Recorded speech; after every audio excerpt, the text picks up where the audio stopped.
결국 이강인이 우리를 살렸습니다. 상상도 못한 일이 현실된 오늘 저녁, 이강인의 왼발이 대한민국을 살렸습니다. 자로 잰 왼발 코너킥으로, 그리고 후반 프리킥 동점골로 한국을 패배해서 구해냈습니다.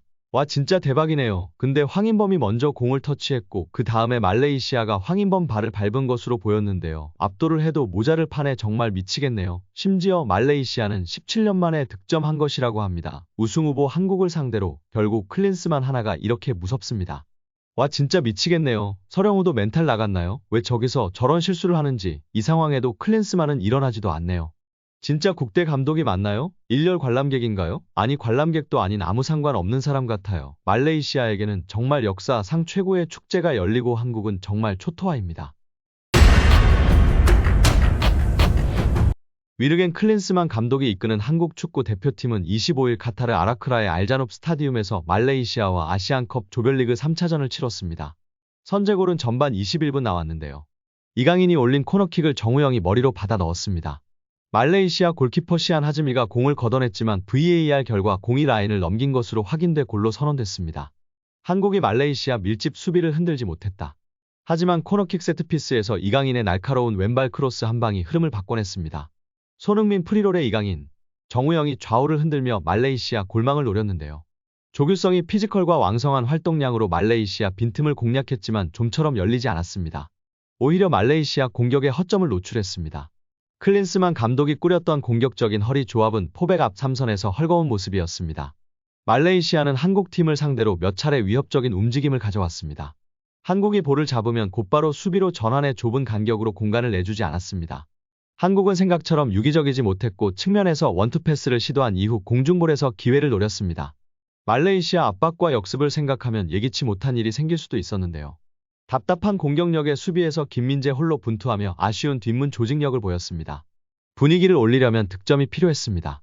두드리던 한국은 세트피스에서 방법을 찾았습니다. 전반 22분 이강인이 왼쪽 코너킥에서 크로스를 올렸습니다. 정확한 왼발 킥은 정우영 머리에 배달됐고 골망으로 들어갔습니다. 말레이시아 골키퍼가 정우영 헤더를 퍼올려 막은 듯 했지만 VAR 결과 득점이었습니다. 중계 카메라에도 골라인을 넘어간 장면이 포착됐습니다.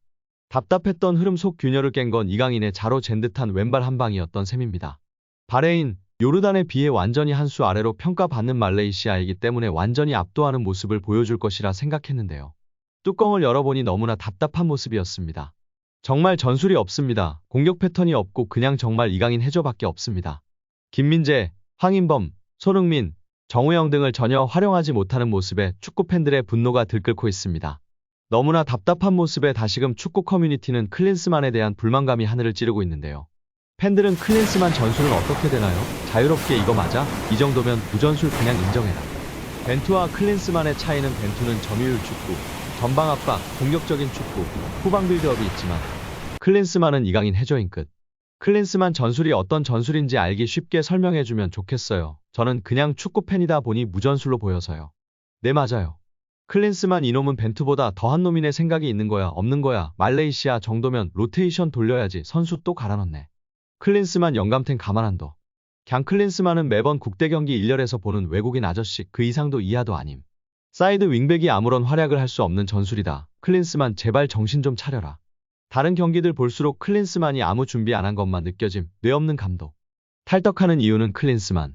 나 너무 화나서 트윗을 쓸 수가 없다. 제 정신인 거임? 클린스만은? 감독이 뭐 이럼?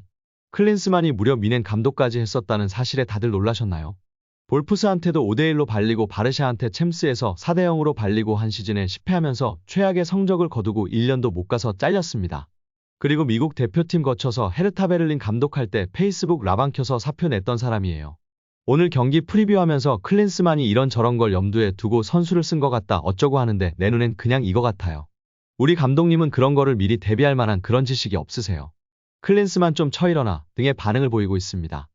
한국 대표팀이 오늘 예정된 말레이시아와 경기에서 대승을 거두고 조 1위로 올라설 경우 최악의 대진표를 받게 될 것으로 보입니다. 한국이 조 1위로 통과할 경우 16강에서 맞붙을 상대는 우승 후보로 꼽히는 일본입니다.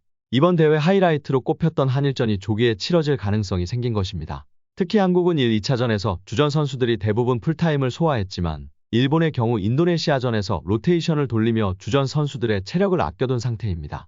또 경기 일정상 한국보다 하루를 더 쉴 수 있습니다. 운명의 숙적 일본을 꺾더라도 결승전까지 가는 길은 험난한데요.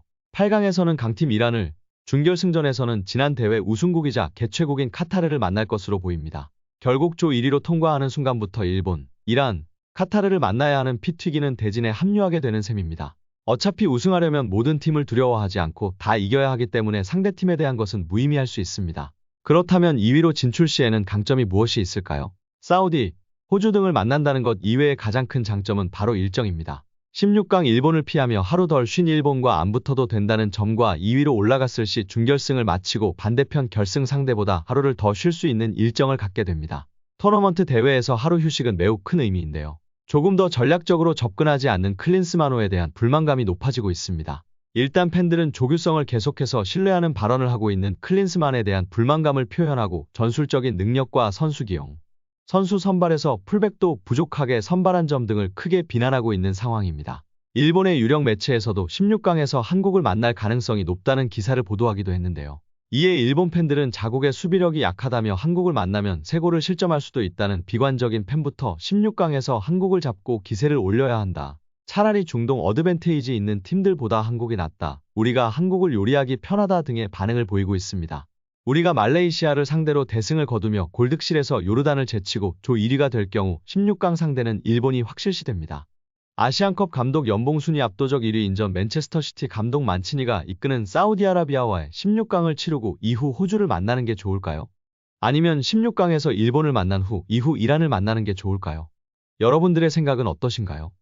여기에 최근 이강인 선수가 마요르카 시절 때부터 벌크업을 진행하면서 단단한 몸이 화제가 되었었는데요. 피지컬이 중요한 부분이나 더 중요한 부분은 코어 근육이라고 많은 전문가들이 이야기했습니다.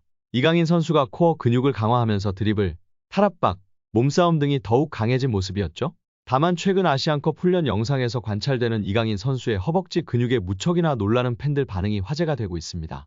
한국 대표팀 속 이강인의 허벅지 근육이 강조된 사진과 영상을 접한 현지 팬들은 와 정말 허벅지가 대단하다. 한국의 우승을 기원해요. 강인이는 득점왕 되길. 와 대박 욕하면 안 되지. 정말 놀랍다. 대박 멘붕. 이강인 선수 대박이다. 와 강인이 진짜 강해 보여. 그니까 강인이 폭발력에 놀랄 수밖에 없지. 우리의 아시안 크리스티아노 호날두다 등의 반응을 보이며 놀라움을 표현했습니다. 여기에 이강인 선수가 음바페에 대해 발언한 내용이 팬들에게 화제가 되고 있는데요. 여기에 최근 이강인 선수가 화보 촬영을 하면서 인터뷰한 내용이 화제가 되고 있는 건데요. 오늘 디올의 옷을 입고 촬영했어요. 마침 디올은 PSG와 돈독한 우정을 자랑하고 있고 파리를 대표하는 브랜드죠. 팀원들의 반응은 어땠어요? 팀원들은 제가 뭘 입고 어떤 화보에 나오는지 대단히 관심이 많아요. 다들 제 슛돌이 시절과 대표팀 사진을 찾아와서 놀리는데 이번 화보를 보면 분명 놀리고 웃고 떠들 생각부터 할 거예요. 특히 음바페 같은 프랑스 선수들이요. 음바페는 그냥 저를 놀리기 위해 태어난 것 같아요.